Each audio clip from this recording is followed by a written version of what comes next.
Hi, good morning, my dear student. Today we are going to read class 11th history, chapter 6, Tree Order. In this chapter, we have read about the history of European society.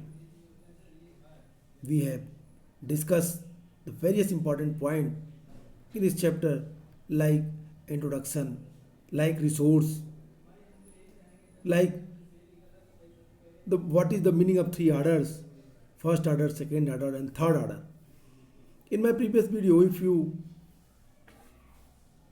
will have remember that I have discussed the second order, and where I have also explained that why this type of system established in Europe. Again, I am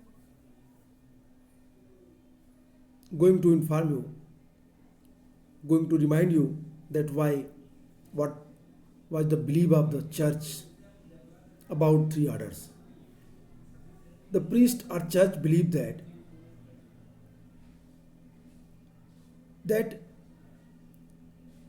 God categorized the society behalf of their work and duties.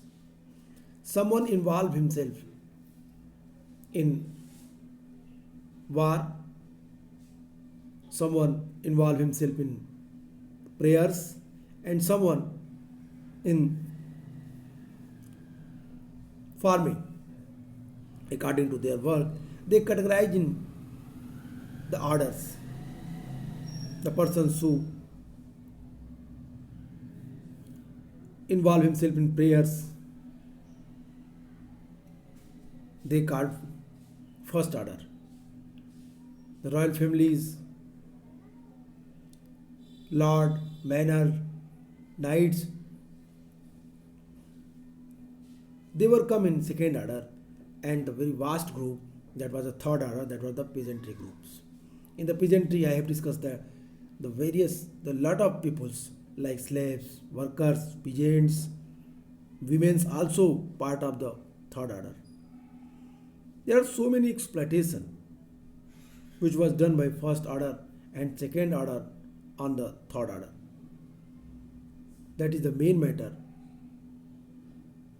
for the revolt during that time. We have all read in this chapter. We have also discussed about that. What do you mean by manorial state? And which type of facility available in the manorial state?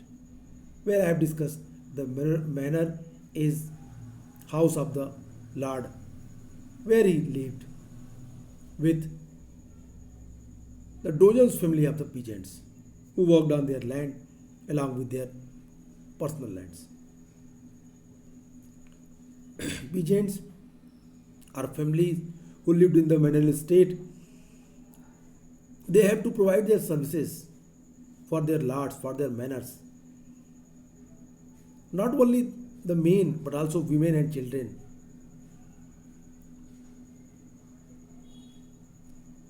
If you will read this paragraph, the manorial state, then you find all the information which I am explaining here. Today we will discuss the next topic, knights. Knights, from the 9th century, there were frequent localized war in Europe. The amateur peasants, soldiers were not sufficient, and goods cavalry was needed. This led to the growing importance of new section of people, the knights. They were linked to the lords, just as the latter were linked to the king. During 9th century, we have seen a new group emerged in this system. They called knight. They fulfill the requirement of the army, which was in the huge demand because everyone want to capture the vast land. 9th century में Europe में स्थानीय युद्ध प्राय होते रहते थे और सैनिकों की कमी. The localized war in Europe, the amateur peasant soldiers were not sufficient.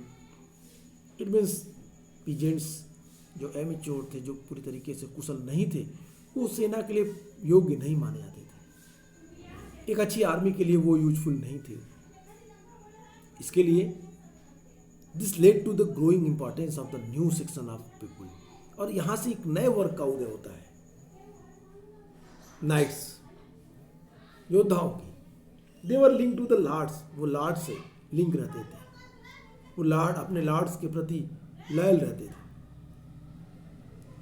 Just as the latter were linked to the king, जिस तरीके से लॉर्ड किंग से लिंक होता था, ठीक उसी तरीके से नाइट्स लॉर्ड से लिंक होते थे. The lord gave the knight a piece of land called fief. Fief, that is the piece of land which was given by Lord for their service, and promises to support it, promises to protect it. The fief could be inherited. The fief that was transferable from their son to son to son. मतलब fief जो land का part था वो nights अपने बच्चों में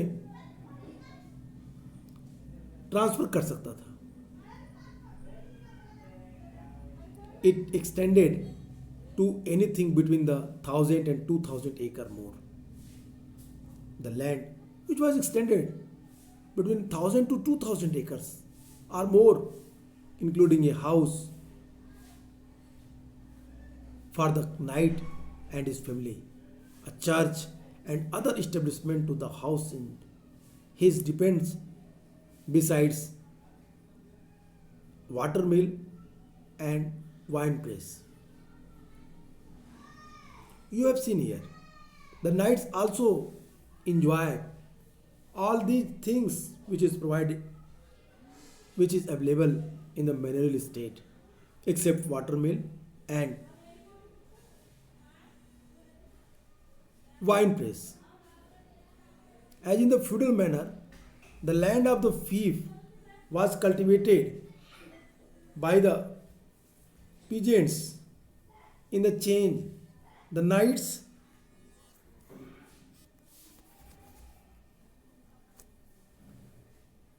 and his family, church and other establishment house is also available there. The land of the fief was cultivated by peasants. In the exchange, the knight paid his lord a regular fee and promised to fight for him in war to keep up their skills.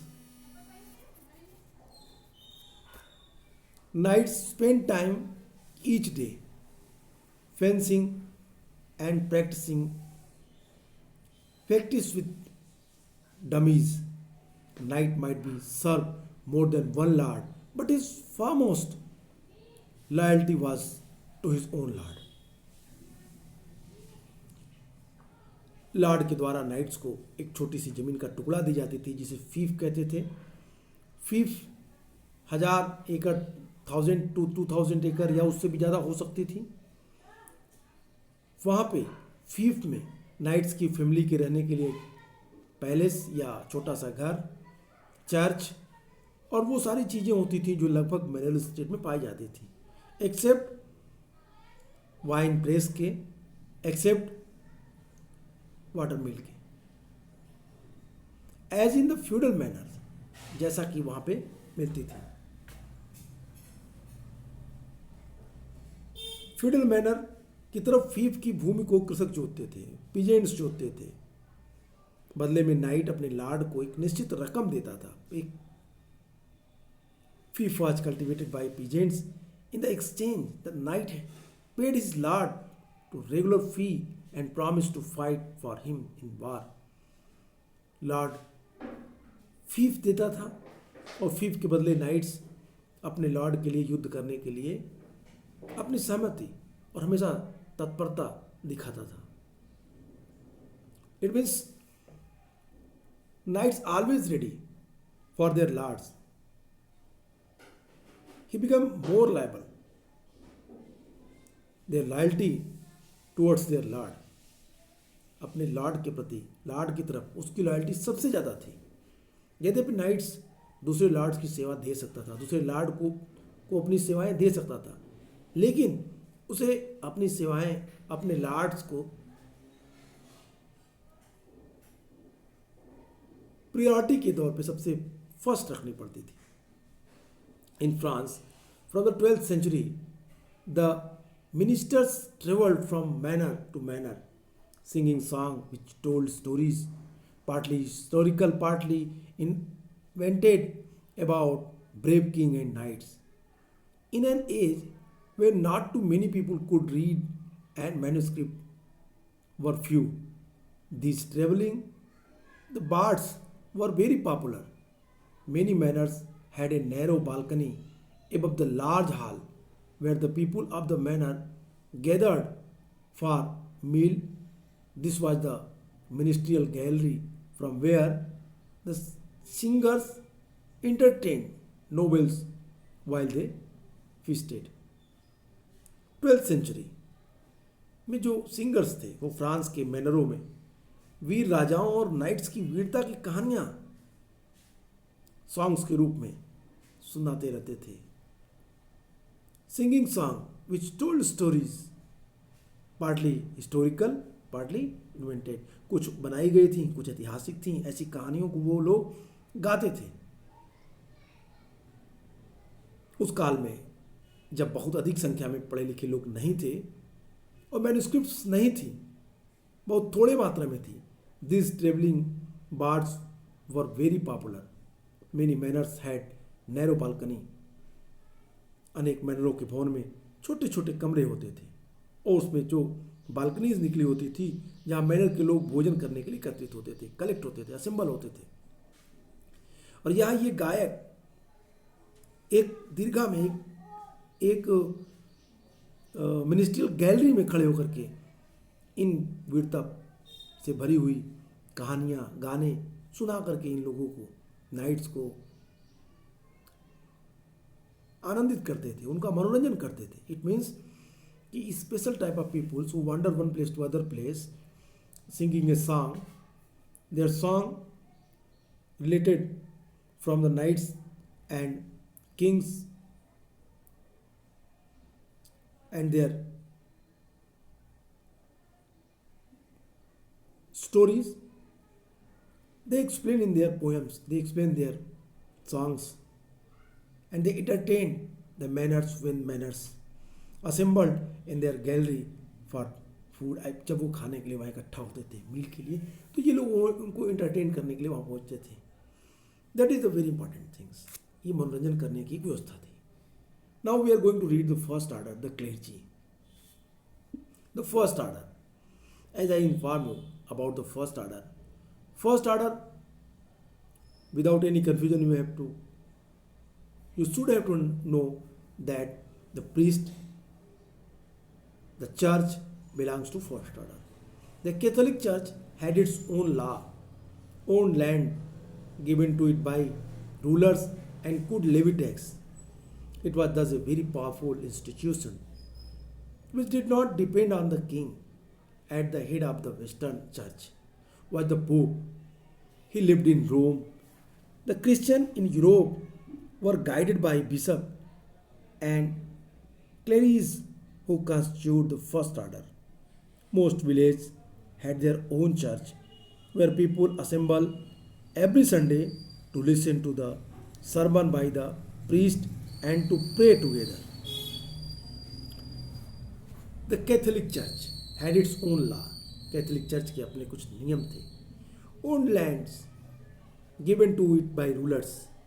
उनके पास वो जमीन थी जो राजाओं के द्वारा दी गई थी।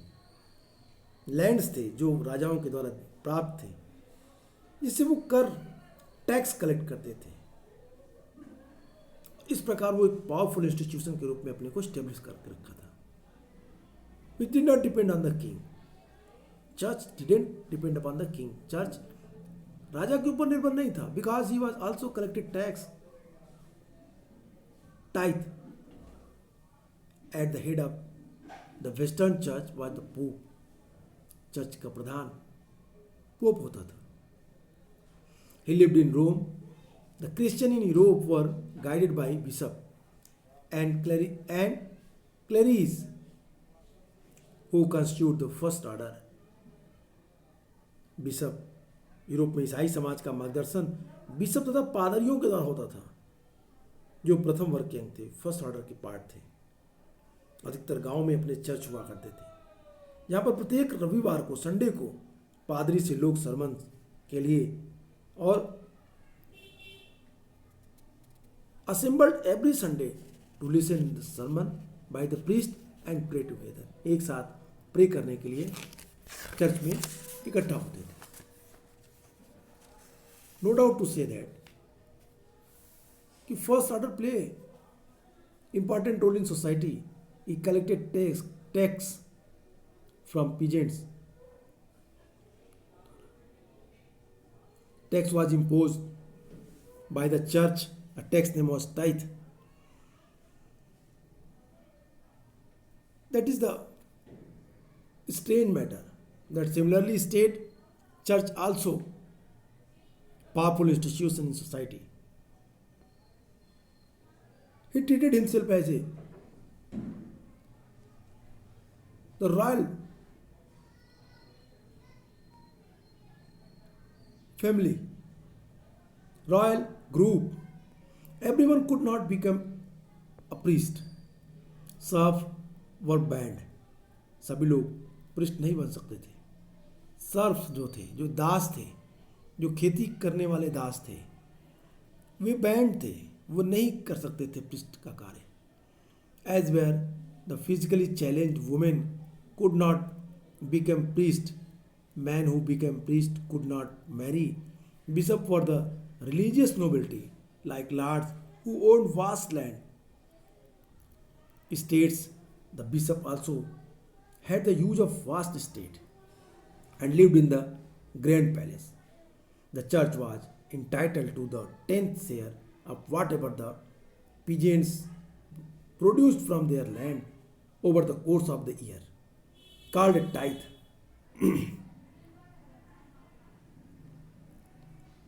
Every could not become a priest. कोई भी, everyone could not become priest.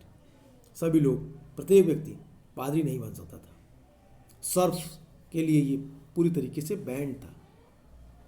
जो रिस्ट्रिक्शंस थे, प्रतिबंध था शारीरिक रूप से बाधित व्यक्तियों के लिए, और स्त्रियों पर भी यह प्रतिबंध समान रूप से लागू होता था.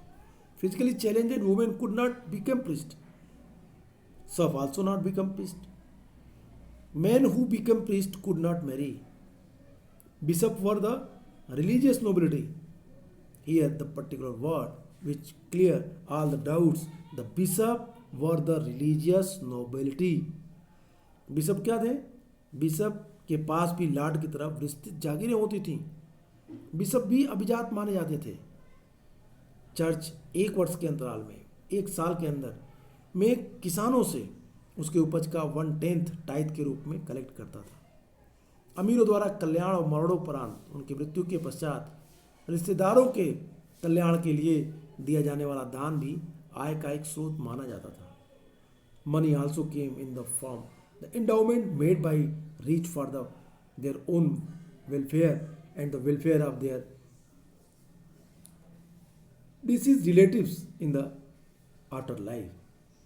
Some of the important ceremonies conducted by church copied formal customs of the feudal elites. The act of kneading while praying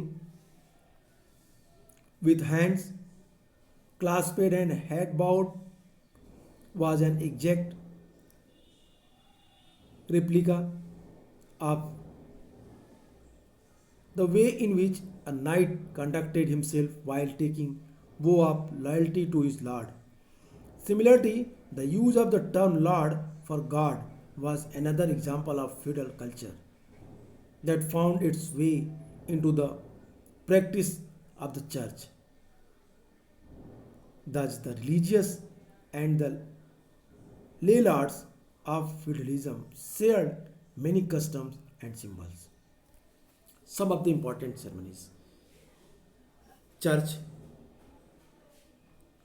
के औपचारिक कुछ रीति रिवाज, कुछ महत्वपूर्ण रस्में, कुछ फीडल जो कस्टम्स थे वो उनकी नकल थी।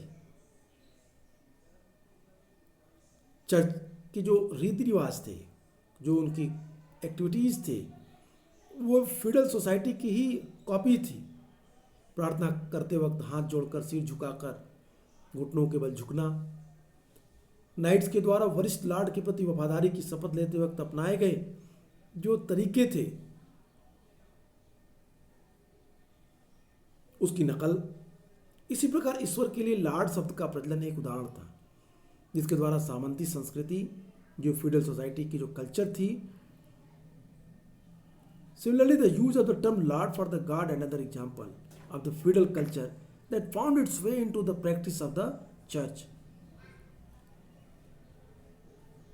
ईश्वर के लिए लॉर्ड शब्द का उदाहरण, जिसके द्वारा सामंती कृषि संस्कृति का चर्च की जो उपासना कक्षों में प्रवेश करने, इट मीन्स वो वही कल्चर फॉलो कर रहे थे जो मैनर स्टेट में फॉलो थी। जिस प्रकार मैनर लॉर्ड के प्रति लॉयल होता था, जिस तरीके से लॉर्ड के सामने वो झुकता था, उसी तरीके से प्रिस्ट भी गॉड के सामने झुकता था।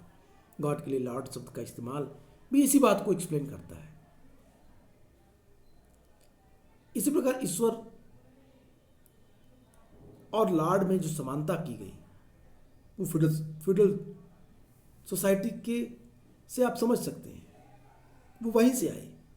और अनेक सांस्कृतिक जो कल्चरल जो फ्यूडल कस्टम्स थे, तौर तरीके थे, वो धीरे धीरे चर्च ने अपना लिया, एक्सेप्ट कर लिया, स्वीकार कर लिया। Thus the religious and the lay world feudalism shared many customs and symbols. The monks. Next point, monks. Apart from the church devout, the Christian had another kind of organization. Some deeply religious people choose to live isolated lives in the contrast of cleric who lived amongst people in town and village. They lived in the religious communities called abbeys or monasteries, often in place very far from the human habitation.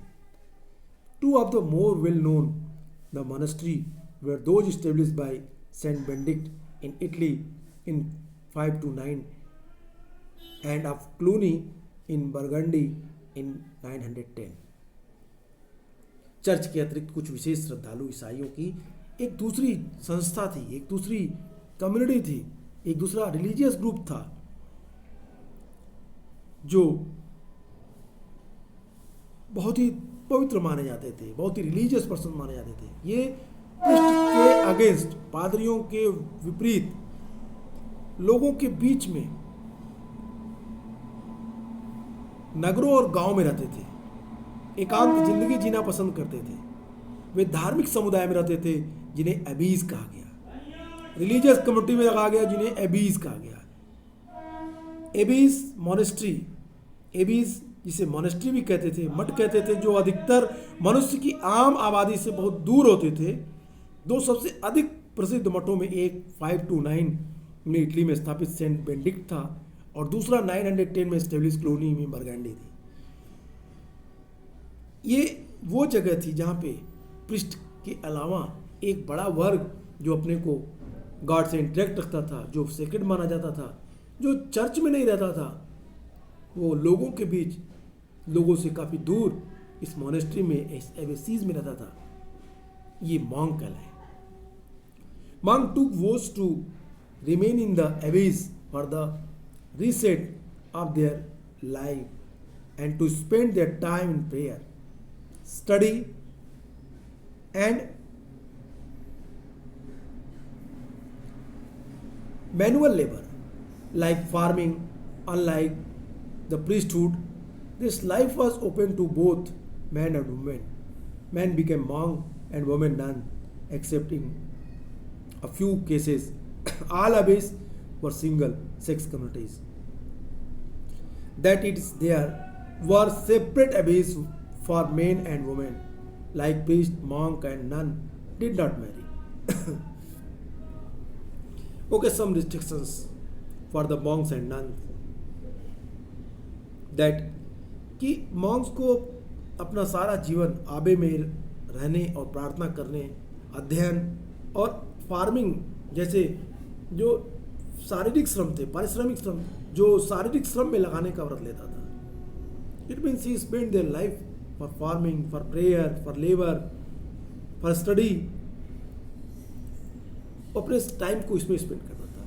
Unlike priesthood, the life was open to both men and women. पादरी का कार्य जो पृष्ठ का वर्ग था उसके विपरीत जो मॉन्क्स की लाइफ थी, पुरुष और इट मीन्स मेन और वुमेन्स दोनों के लिए मीन्स मॉन्क्स और नन मेन और विमेन दोनों बन सकते थे, लेकिन पृष्ठ विमेन नहीं बन सकते थे. मॉन्क्स बनने के लिए कोई रिस्ट्रिक्शंस नहीं थे, लेकिन पृष्ठ बनने के लिए बहुत सारे रिस्ट्रिक्शंस थे, रिलीजियस रिस्ट्रिक्शंस थे. ऐसे पुरुष जो इस तरह के काम करते थे वो मॉन्क्स कहलाए, और वो स्त्रियां जो इस तरह काम करती थी वो नन कहलाई. आबे को छोड़कर ज़्यादातर एक ही जेंडर के लोग, एक ही सेक्स के लोग आबेज में रह सकते थे. पुरुष मेल और फीमेल दोनों के लिए अलग अलग आबेज बनाए गए थे. पादरियों की तरह, पृष्ठ की तरह जो मॉन्क्स और नन थे वो भी विवाह नहीं कर सकते थे. Monks and nun did not marry. From small communities of the 10 or 20 men women, monasteries grew in communities often of the several hundred with large buildings and landed estate with attached schools or college and hospitals. And landed estate with attached school or college and hospitals, they contributed the development of the arts. Abbeys, the Hildegard was a gifted musician and did much to develop the practice to community singing of prayer in church from the 13th century. Some group of monks called friars chose not to be based in the monastery but to move from place to place, practicing to the people and living on charity.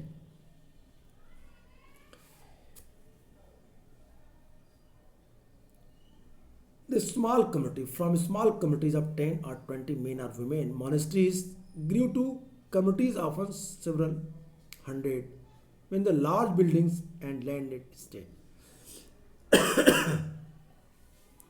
10 to 20 mail और female की जो communities थी से बढ़कर जो shrines थे, जो abase थे, उसमें अब 100 से ज़्यादा लोग रहने लगे. इनकी बिल्डिंग्स भू जागीरों के साथ साथ स्कूल या कॉलेज और अस्पताल भी कनेक्टेड हो गए. They contributed to the development of the arts. इन लोगों ने कला के विकास में महत्वपूर्ण योगदान दिया. अबेज हिल्डेगार्ड एक बहुत ही गिफ्टेड म्यूजिशियंस था, प्रतिभाशाली संगीतज्ञ था, and did much to develop the practice of the community singing of the prayers in church. और उसने चर्च में गाने की प्रथा शुरू की. प्रेयर्स के रूप में जो गान होते हैं उसको हिल्डेगार्ड ने शुरू किया. From the 13th century, some groups of monk, 13th century में मॉन्क्स का एक ग्रुप कॉल्ड फ्रायर्स जो कहे गए, वो लोग 13th century में जो मॉन्क्स का एक ग्रुप था जिन्हें फ्रायर्स कहते थे, उन्होंने मठों में न रहने का निर्णय लिया. They decided that they didn't live in the abbeys. They decided that they wanted one place to other place for the welfare of the society. वो घूम कर लोगों को उपदेश देते थे, और जो जो उन्हें दान में मिलता था, चैरिटी में, वो उससे अपनी लाइफ को जीते थे, अपनी जिंदगी को चलाते थे। Here you have seen the church, that is cathedral, and the last paragraph, by the 14th century there was the growing the uncertainty about the value and the purpose of the monasticism. In England, the Langlands poem Piers Plowman contrasted the east and luxurious of the lives of some monks with the pure faith of simple plowmen and shepherds and poor common laborers. Also in England, the, the Chaucer wrote the Canterbury Tales, which had comic portrait of nun and monk and friars. By the 14th century तक आते आते जो ये there was growing the uncertainty about the value of the purpose of monasticism. एक मठवाद के महत्व, जो science का जो इम्पोर्टेंस था, उसके उद्देश्य के बारे में कुछ लोगों के अंदर शंकाएं उत्पन्न हुई, डाउट्स हुए। इंग्लैंड में